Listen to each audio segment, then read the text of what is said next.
So ito na, mga kababayan, yung ating pag-uusapan ngayon na patungkol dito kay Dilima. Ito na. Mga kababayan, si Congresswoman at dating Senador Laila Dilima ay may buwelta ngayon dito, mga kababayan, sa mga kapwa-akusado ni Digong na inilabas na sa ICC. At ito po, pakinggan nyo mga kababayan. Yung sinabi ni Senadora Laila Dilima or Congresswoman Laila Dilima, ito po, pakinggan natin. In laying down the charges against Duterte, the ICC prosecutor also just made the world smaller for his co-perpetrators by naming them. They include Bato de la Rosa, Bongo, Vitaliano Aguirre II, and several PNP officials. Time and again, we warned these people, even from prison, that this day will come. Like Duterte, they did not listen. Mayayabang pa sila. Many of them will now go into hiding, joining Bato on the lam. Diba? Kita nyo? Hindi sila nakikinig. Sinabi ng Dilima yan noon. Sinabi na din ni Trillanes. Hindi kasi kayo nakikinig, ang yayabang nyo pa. Mayayabang pa sila. Ngayon, sabay-sabay na silang magtago. Kasama ni Bato sa mga kalupaan. Joining, hiding. Together with Bato. Ayan na mga kababayan. Bumuelta na si Senadora at Congresswoman Laila Dilima. Noon pa kasi kayo sinabihan na mag-ingat kayo. Kasi bakit? Darating ang panahon, mananagot kayo. Anong sabi ni Dilima? Sabay-sabay na kayong magtago. Kasama nyo si Bato. Senador, Congresswoman Laila Dilima, sabihin mo, ala, sige takbo hanggat may lupa.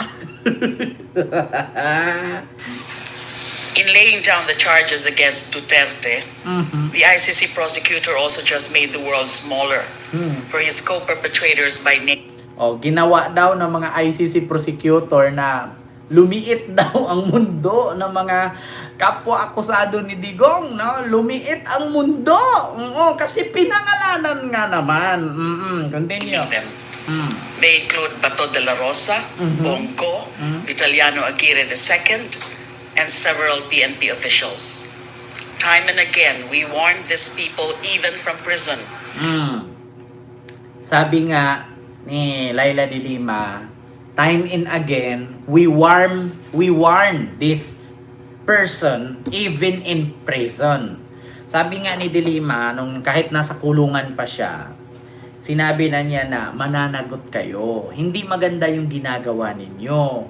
Darating ang panahon. Ayan na nga, mga kababayan. Dumating na ang tamang panahon. Ayan, nakakaganti na.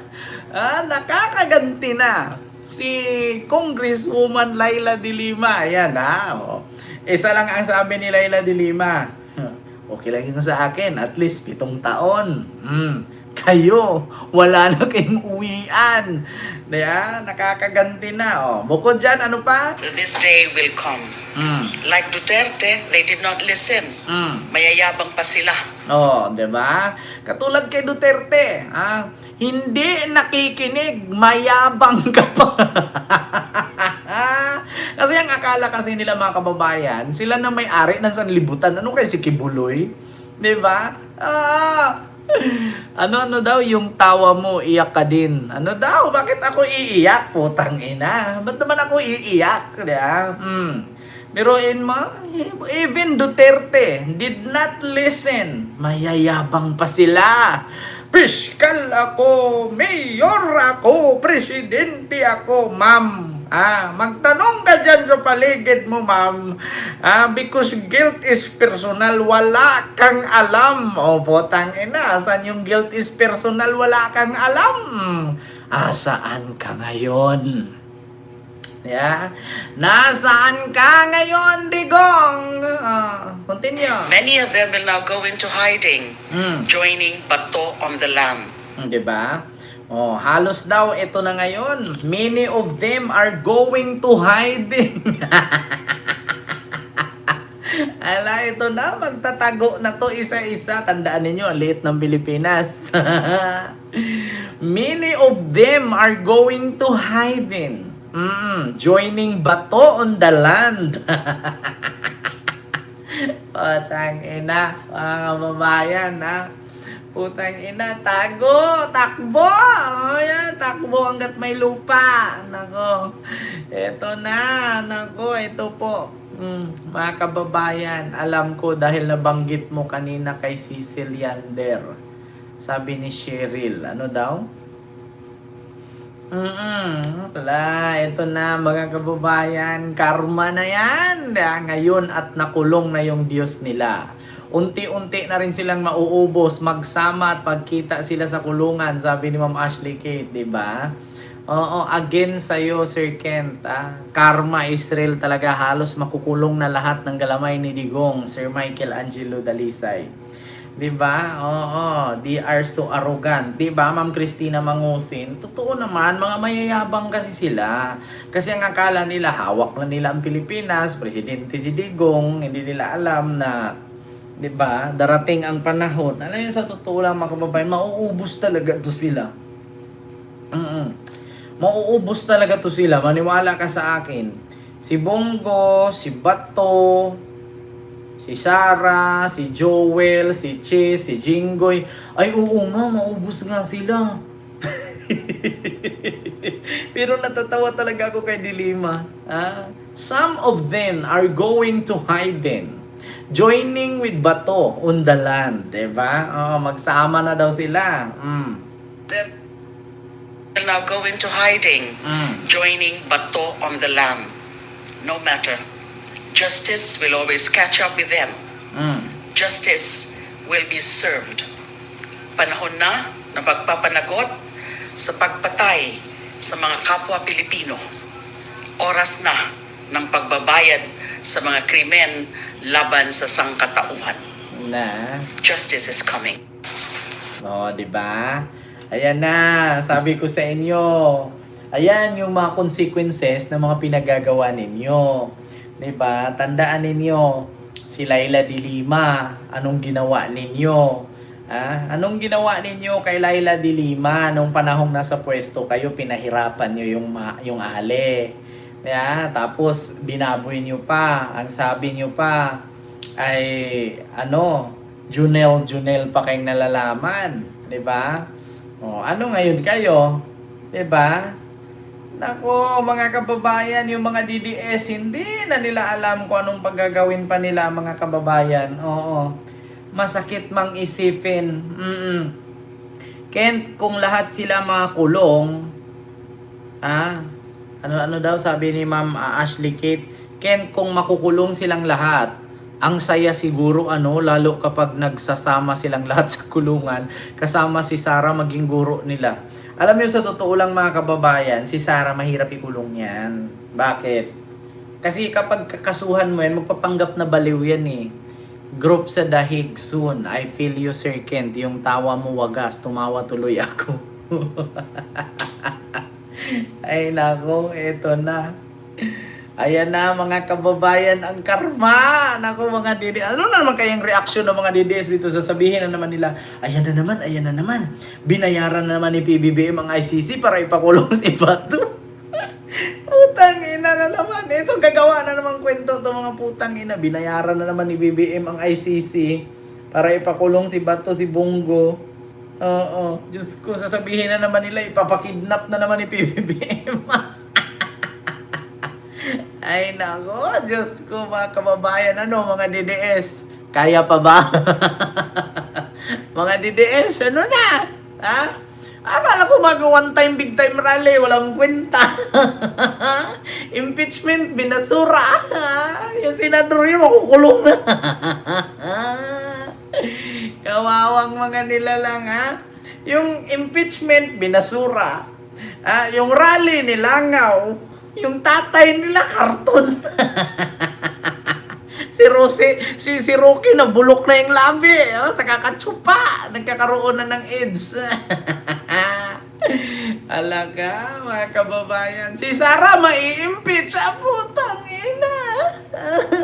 Grabing kamalasan nito. Hindi.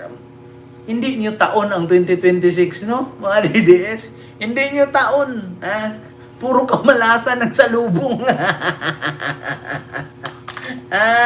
Ginoo ko tabang. Mga DDS, ano? Kaya pa ba? Ay nako, isa lang talaga ang masasabi ko. Sana, 'di ba? Kayo nai-stress, kami dito tawang-tawa. Mga DDS, stress na stress, kami dito tawang-tawa. Saan ka? Kami dito kwento-kwento lang, tapos 'di ba, magugupit ng kuko. Kami dito gupit-gupit lang ng kuko. Oh. Mga DDS, di na makatulog. Kung ano-ano na rin. Alam nyo, itong mga DDS bukas, magugulat tayo dito. Ano na naman kayong gagawin nila nito? Di ba? Hindi na makatulog yung mga yan. Diyos ko, sasabihin na naman yun ng mga ni Digong, kalaki-laki na mga binayad namin sa inyo. Mga putang ina kayo mga vlogger natin. Bobo, paano kaya tayo ipagtanggol ni Banatbay? Paano kaya tayo ipagtanggol nitong Banatirus? Ay nako, mga kababayan na. Ito kasi, mga DDS, maniwala kasi kayo. Nakulong na si Digong, hindi pa ba sapat yan na patunay? Hindi pa ba sapat yan na patunay na talagang bagsak na kayo? Tapos ngayon susunod pa itong dalawang senador ni Digong. Tapos ma-impeach pa si Sara. Ano na mangyayari? Hindi pa ba kayo nagigising, mga DDS? Anong sasabihin ninyo? Sundalong kanin pa rin ba si Trillanes? Ririling? Si Dilima na naman? Ano ba? Alam nyo, sa totoo lang, mga kababayan,